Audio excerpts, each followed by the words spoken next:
Hello everyone, so today I am here in my living room instead of my office because it's cold and I have blankets and yeah, you cannot move me from here today. It's cold, gloomy winter day. So we're going to do it from here because it's so much cozier.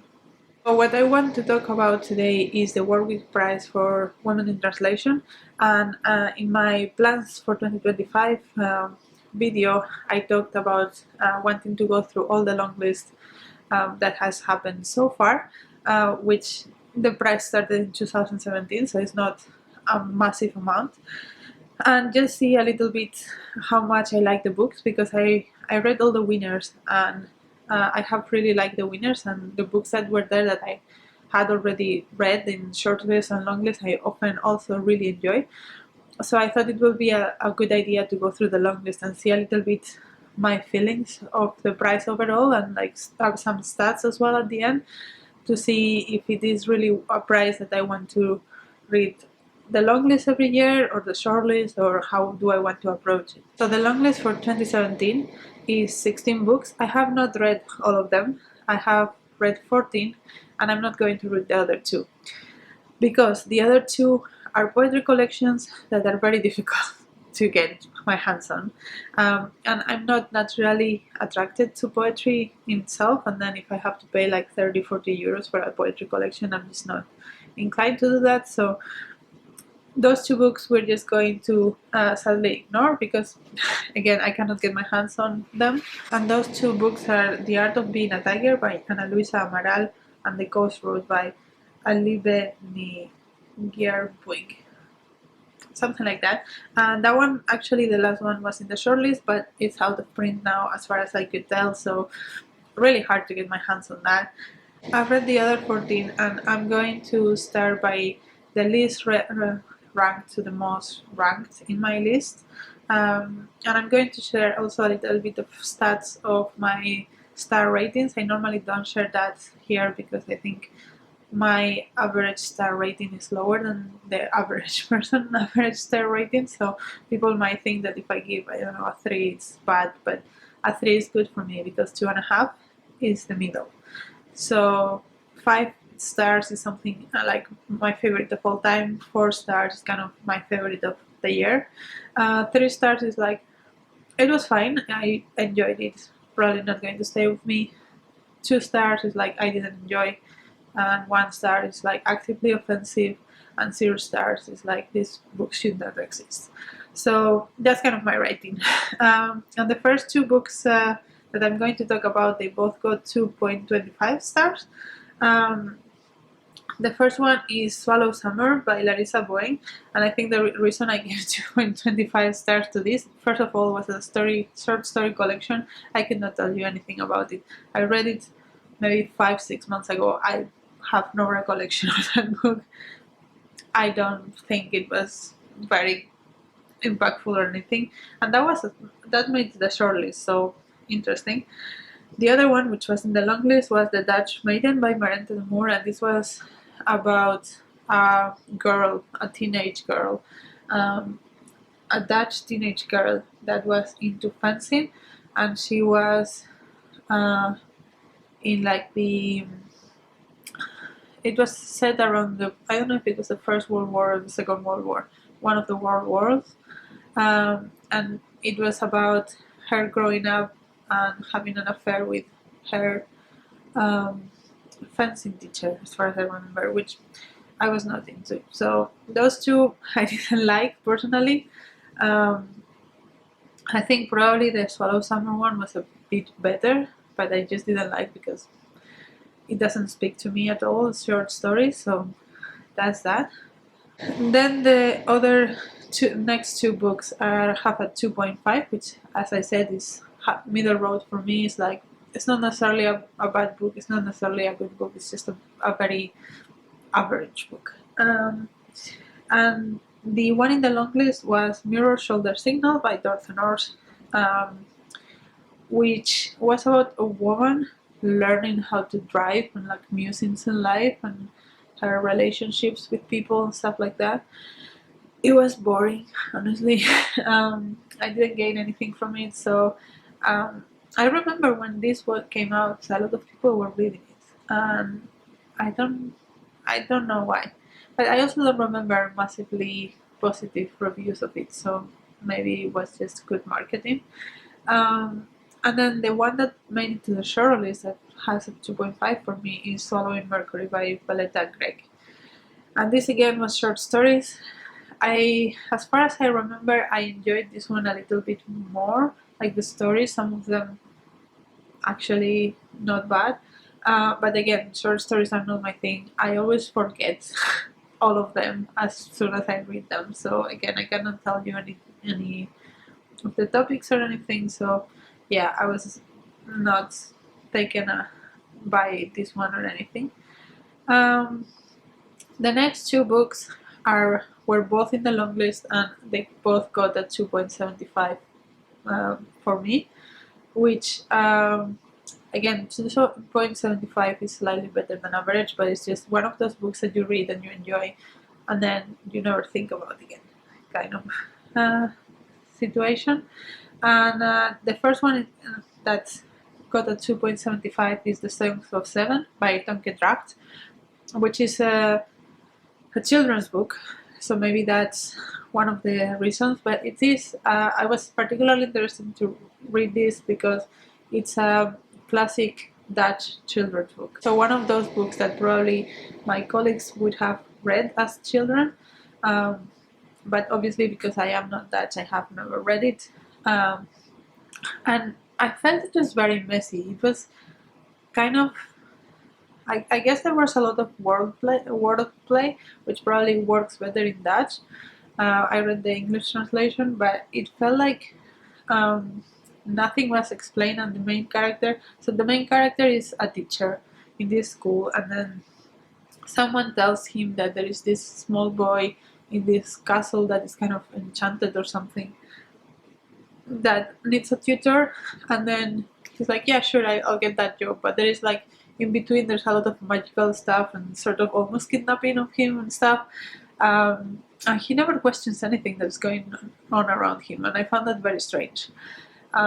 So it was, even though obviously it's not supposed to be believable because it's a magic story, it was even less believable that someone will kidnap you and tell you, do you want to teach my niece?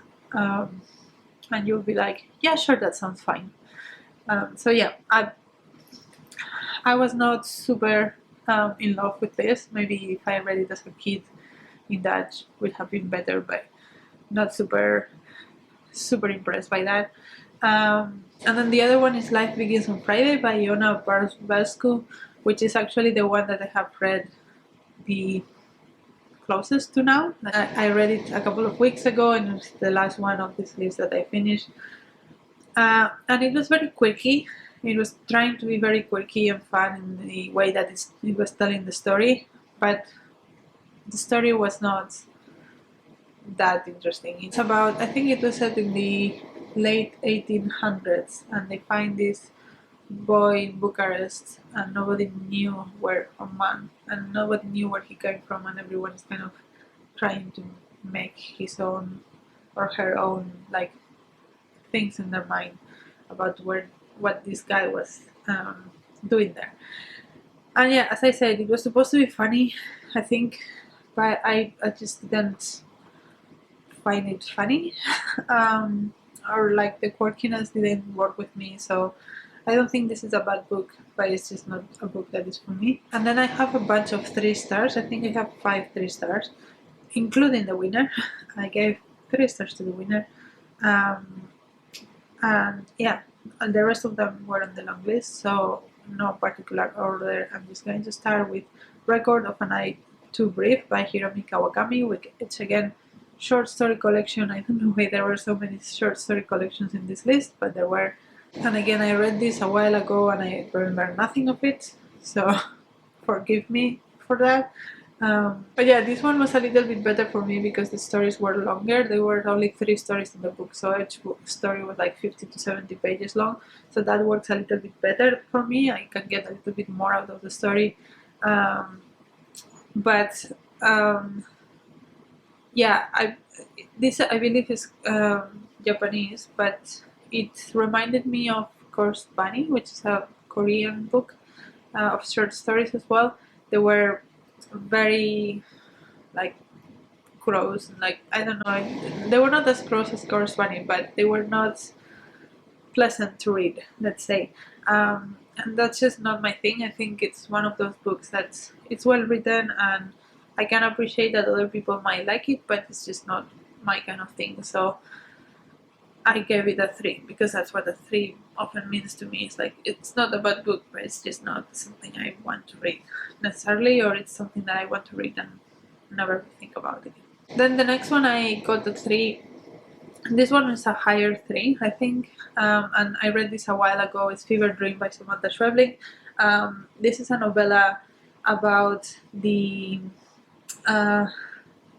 agricultural situation in Argentina. So it's about a woman whose child gets sick because of the things that they eat and things that they produce, and it's kind of this, like, she gets into this spiral. The son is in the hospital, and then she gets into the spiral of thinking and horrible things and that might happen and might not happen, and it's very gross and very disturbing.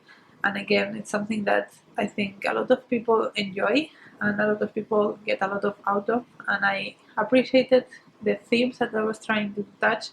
It's just horror is not my thing. So this one definitely is one of those that is like definitely me and not the book. But still, it was not a particularly enjoyable experience for me. Then the next one is Eva's Lips by Francesca Melandri, which is again a story in the Second World War, I want to say. And it's about this girl that is growing up in the South Tyrol, so it's in Italy, but like the German side of Italy, and it's kind of like about it's not even the independence movement, but the independent ideas that this area has, and it's also a lot about like lovey-dovey stuff.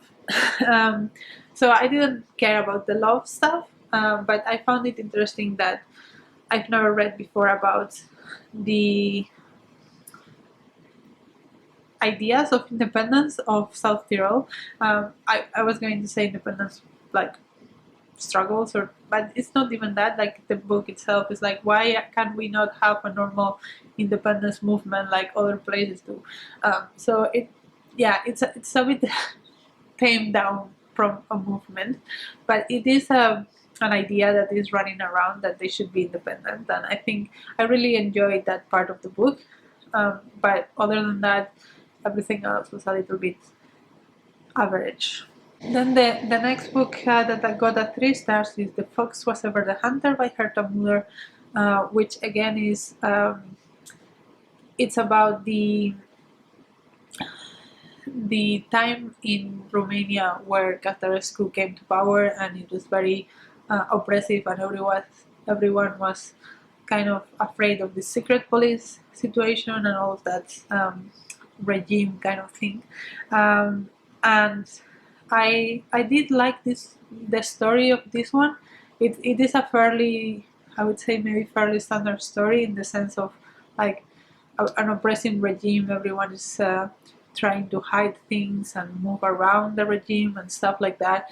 I have not read before about that situation in Romania, so that was interesting. But in this book, I think it's one of those books in which the language is the main moving part of the book, and for me personally, it was too much. The language was the main thing of the book, and everything else that I was interested in about the book was just overwhelmed by the writing style. It was so poetic, so descriptive that it just cut the movement of the book completely for me. So that's not the kind of style that I enjoy. I think some people will enjoy that, and I appreciate how difficult it is to come up with this like very flowery language, but it was kind of overwritten for me, and it just detracted from the story that I wanted to read about. And then the winner of that year, which got a 3 from me, was Memoirs of a Polar Bear by Yoko Tawada. I read this a long time ago, like years ago, and I thought it was okay. It was about 3 generations of polar bears that obviously can write and can have jobs and stuff. So if I remember correctly, like the grandmother, like the first bear, was working on a circus or something like that, but then the last one has like an office job, and it just follows like the generational trauma of all these polar bears and how they were treated. um, I was just missing the point a bit about them being polar bears. I it was a little bit weird. It was never explained. I think the point that was trying to be told was like generational trauma, kind of almost slavery. But yeah, I didn't need them to be polar bears. So yeah, that's why that one got a 3 for me. Then the next book I'm talking about is Marbaka by Selma Lagerlof, which got a 3.25. And this is I really enjoy. I read 2 Selma Lagerlofs this year for this project as well. This one and another one in a different year's list. I enjoy the other one better, but I enjoy her writing. It's very cozy and very heartwarming. And this book is mostly a memoir about the cottage house that they live in, and like the family cottage house, and all the memories that she has around it. And again, I enjoyed the writing. I think as a book, it was very disjointed, and there was no story. It was just random things about the house. But I still enjoyed the book because I enjoyed the writing style. And then the next one in the list is Clementine Loves Red by Krystyna Boglar, which got a 3.5. And this is also a children's story. It's very cute. It's very simple because it's a children's story, but it's about um, this girl that is randomly found in the forest one day, and these 3 children that found her, they are trying to figure out what to do with her. So they hide her. She doesn't talk, so they don't know anything about her. And then at the same time, we follow this police officer that is trying to figure out this girl. Well, they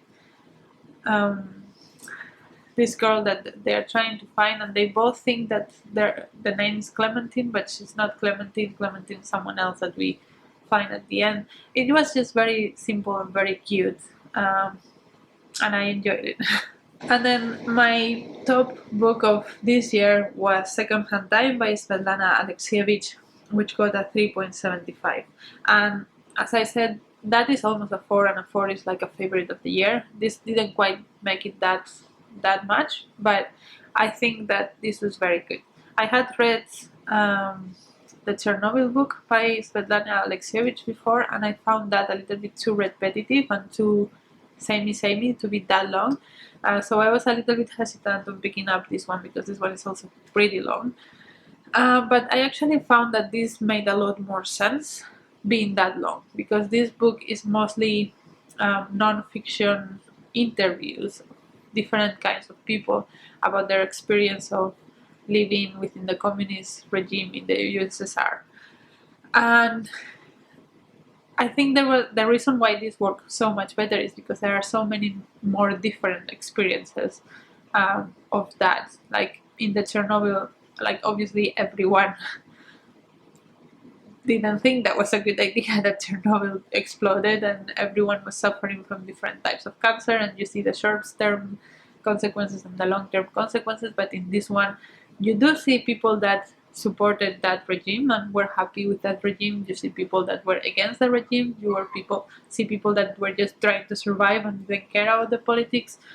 You see people in Siberia, you see people in the cities, you see a lot of different people from different perspectives, and so you really do get a very good picture of how that time in history was on that region of the world.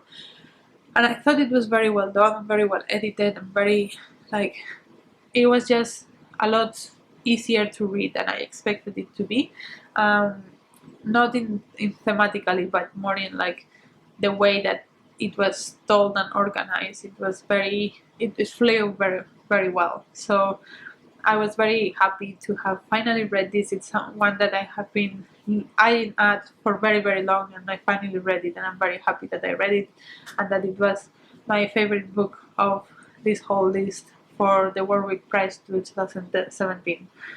And with that said, I also did do some statistics, and I'm going to again put this in a little bit more of a wrap up when I go through all the list of all the years. But on average, the whole list, so the whole long list, obviously not counting the 2 books that I haven't read, the average rating of all of those books is a 2.89. The shortlist on average is a 3, and the winner is a 3. So it's a very 3-star list for me, but I like to see that the fact that the shortlist was a little bit better than the long list in terms of rating for me, which is interesting, and we will see how it goes in the future. It was a pity that I didn't like that winner in particular, but I think the quality of the winners and the books that have been chosen for this prize goes up with time. So I'm happy that it's only going to get better. And as I said, a 3 for me is still above average. An average book for me is a 2.5. So still a good experience. So yeah, those are all my thoughts on those books. Let me know if you have also read any of them, if you like them, if you didn't like them, what did you think about the prize in general. And until next video,